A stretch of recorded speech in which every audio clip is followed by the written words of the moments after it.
السلام عليكم. في الفيديو ده ان شاء الله هنعمل سوا احلى رز بلبن هخليكي بجد تحترفيه وهتنافسي المطاعم، وده بجد شايفين كريمي ازاي وحلو. عايزه اقول لكم الحلاوه دي بتتباع بره باقل حاجه 20 جنيه.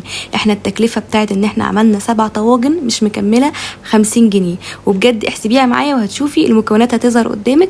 لو طلعت كدابه يبقى ليك الحق، بس بجد بجد تحفه تحفه تحفه والله، وكريمي جدا وخطير. مفيش حد هيجرب الطريقه دي غير وهيبقى عاوز يعملها.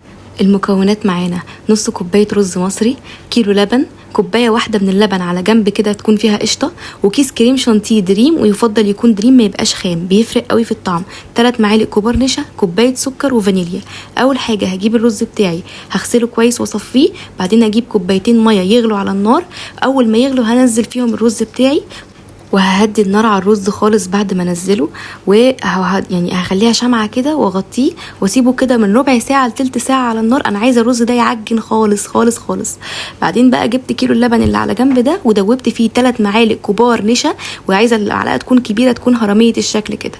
بعدين بقى جبت كوبايه الحليب اللي لوحدها على جنب دي وغرقتها قشطه. بعدين فتحت كيس كريم شانتيه وحطيته عليها ودوبته كويس قوي فيها. كل الحاجات دي هننزل بيها على على الرز اول ما يتشرب ويبقى تمام. هنا الرز اتشرب خلاص، انا مش عايزاه يتهري اكتر من كده.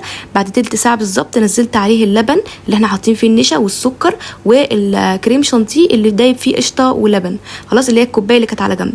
وهنفضل بقى نقلب الكلام ده كله لحد ما ياخد غلوه. اول ما ياخد غلوه على نار عاليه هروح مهديه النار خالص، هخليها شمعه.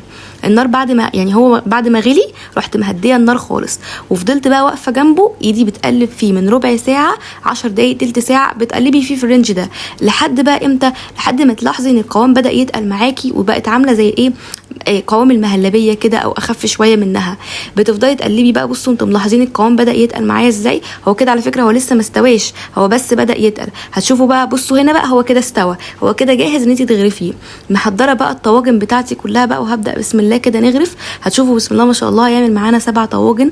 انا عايزه اقول لكم الطاجن الواحد من دول والله العظيم بيتباع بره في اقل محل ب 15 او 20 جنيه. فنشوفي انت عامله 7 طواجن بجد بلتر حليب وكيس كريم شانتيه.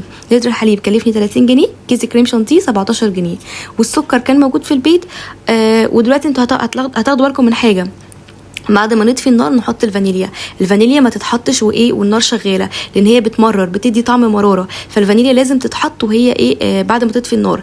والفانيليا بتتحط بكميه قليله قوي، يعني لو انت عندك الفانيليا البودره حطي نص معلقه صغيره. الفانيليا السائله غطا الازازه ده هتحطي ربع غطا الازازه او اقل كمان من ربعه.